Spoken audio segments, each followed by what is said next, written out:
C'est parti pour un autre commentaire de dossier clinique progressif de médecine interne.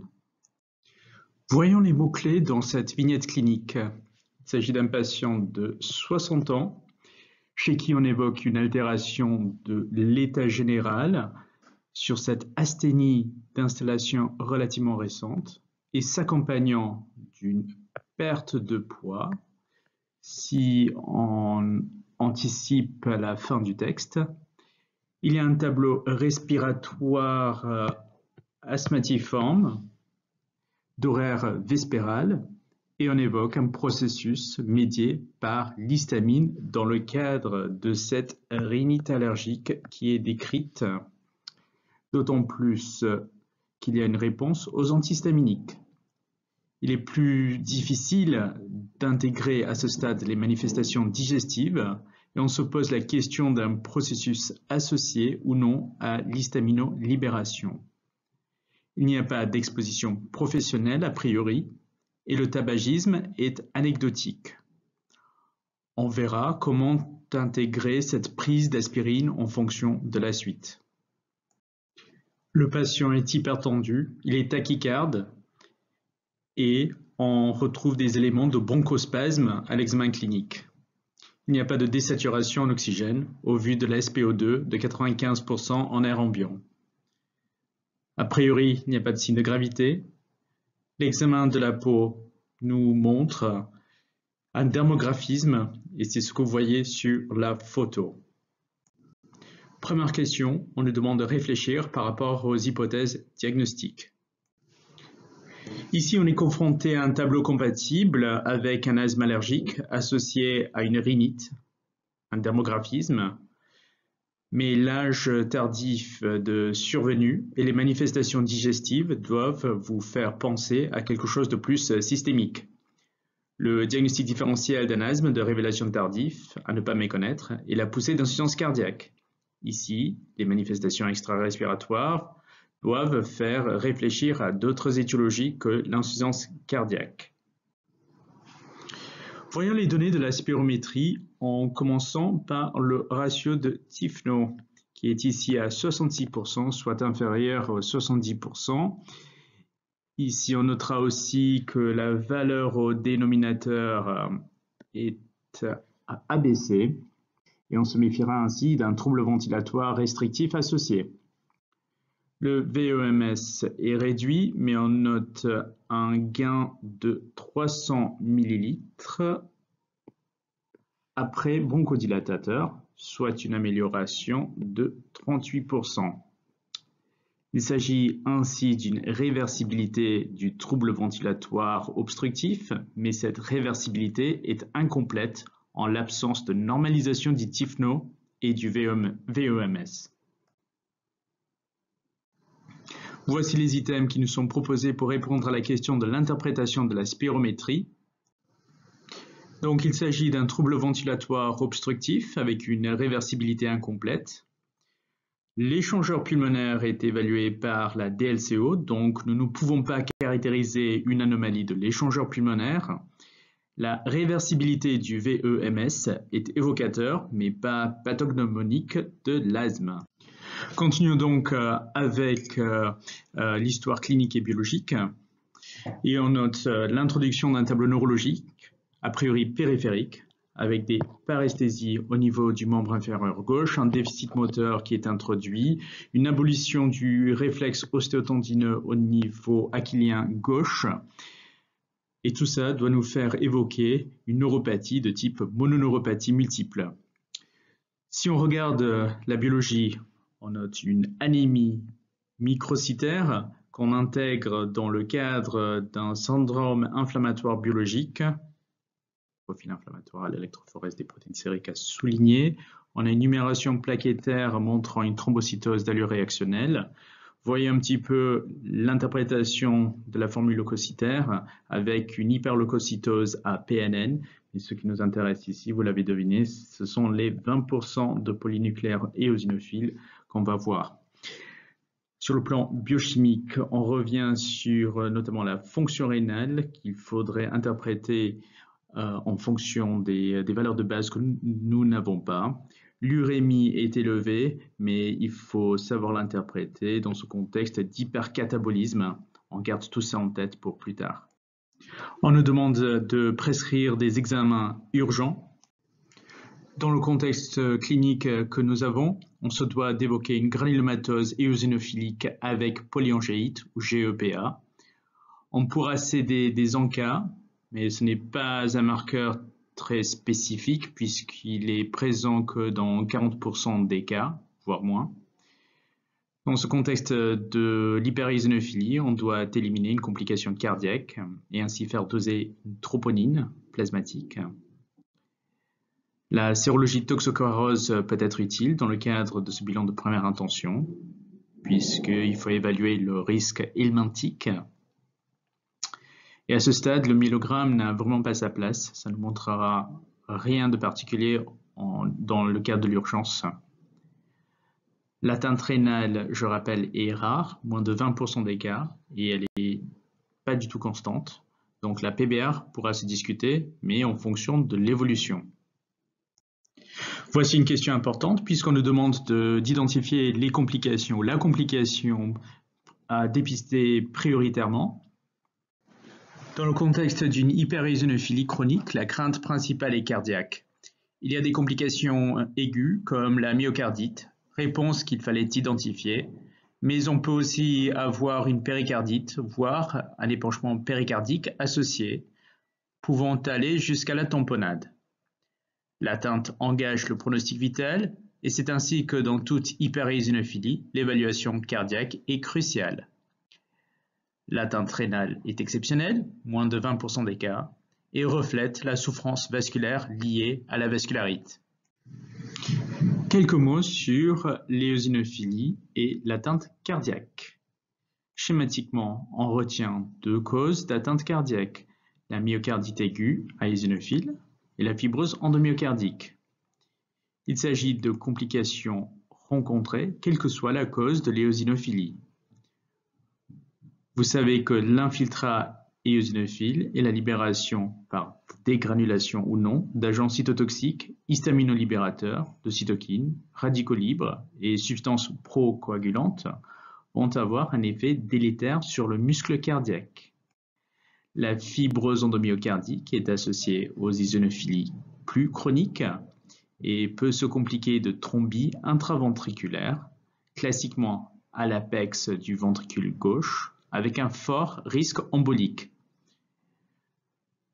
Dans le cadre de votre pratique, il y a peu de choses à retenir, mais ce sont des éléments importants. Il faut faire pratiquer un ECG, un dosage de la troponine et une échocardiographie transthoracique assez tôt dans la prise en charge. Votre bilan pourra être complété plus tard par une IRM cardiaque et on discutera de l'apport de la coronarographie. Les encas sont rendus positifs avec une spécificité anti-MPO, argumentant en faveur d'une granulomatose éosinophilique avec polyangéite, d'autant plus qu'on a des éléments vascularitiques à l'examen clinique et un tableau clinique qui est compatible avec l'hypothèse diagnostique. Il faut faire le bilan microbiologique pour ne pas passer à côté de diagnostics différentiels. Et ici, on nous précise la négativité de la PCR SARS-CoV-2. La troponine infraseuil nous rassure par rapport à quelque chose d'évolutif sur le plan cardiologique. Et là, on revient toujours sur ce point d'appel digestif qui, dans le cadre d'une vascularite, peut tout à fait être une manifestation de la maladie systémique. Il faut donc se positionner par rapport aux orientations diagnostiques.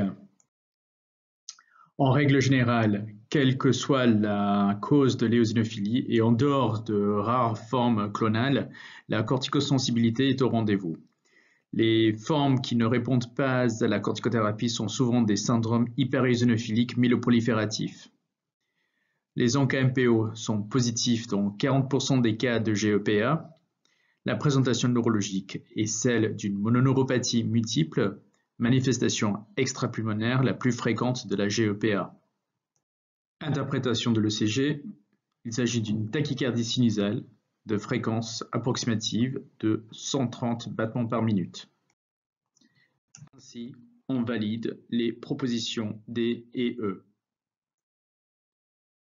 Vous notez la franche dégradation de l'état clinique et notamment sur le plan respiratoire. l'hospitalisation est nécessaire, on parle d'attitude diagnostique. Il faut ainsi faire le bilan lésionnel de la maladie pour ne pas méconnaître des diagnostics différentiels, mais aussi estimer le risque de mortalité.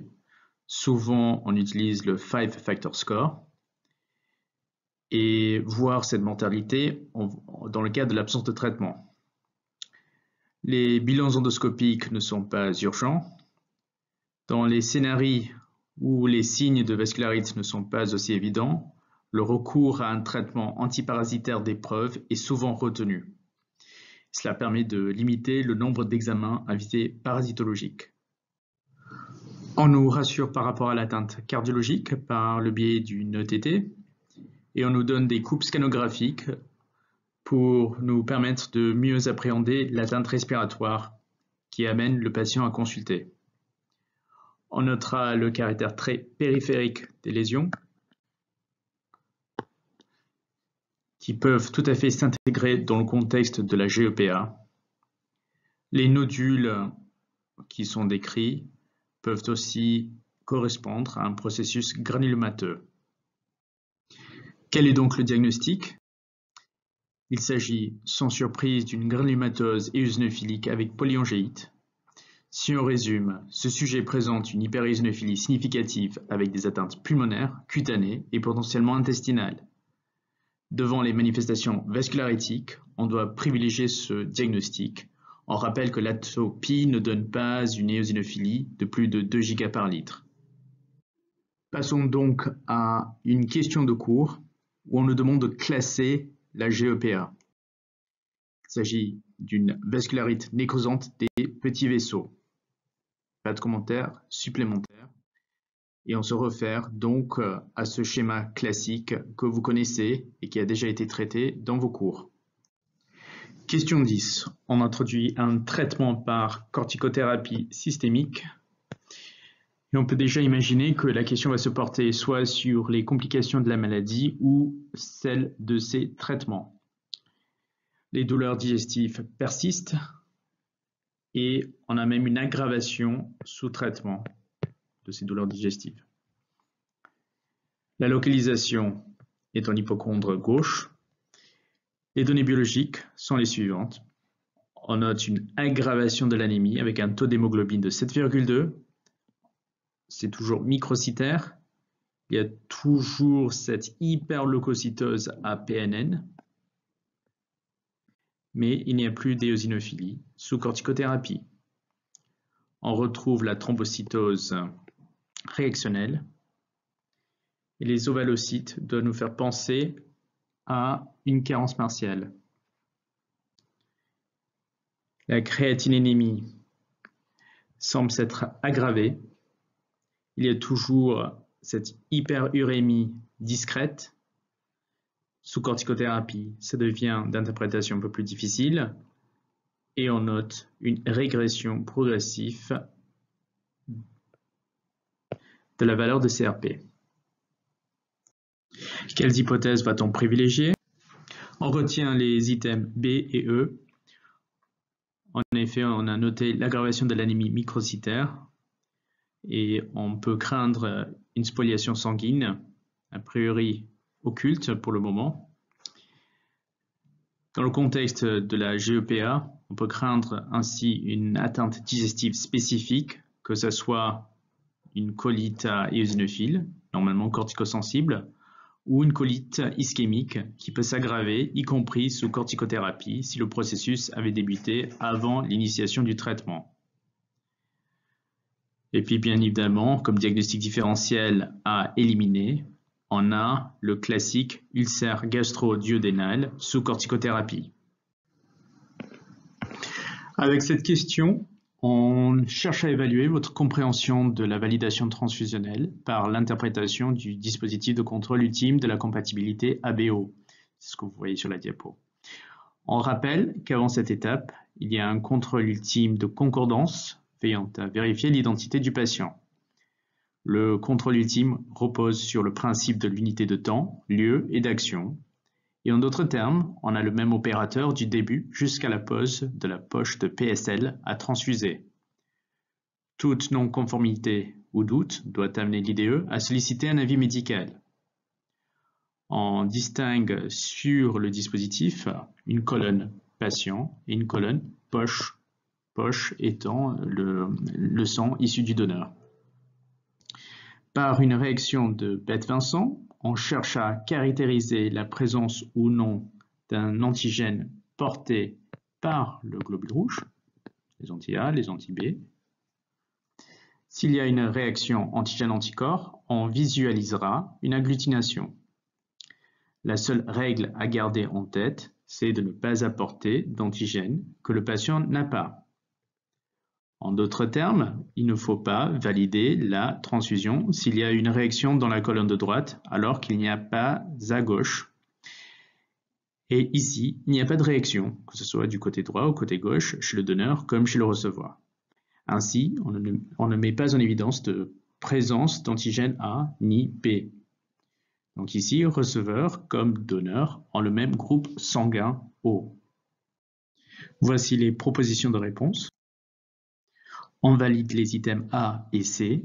Le piège était de cocher juste l'item E, puisque dès le moment où on est transfusé, on n'est plus candidat aux dons de sang. Question 12, on discute donc l'intérêt du traitement par cyclophosphamide et on aura donc à discuter les effets liés à cette molécule.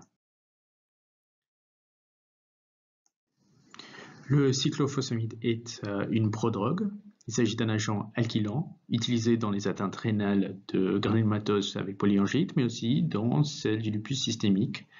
On va adapter les doses en fonction du terrain, âge ou fonction rénale. Les cystites hémorragiques peuvent et doivent être prévenues par l'uromytexan ou Mesna.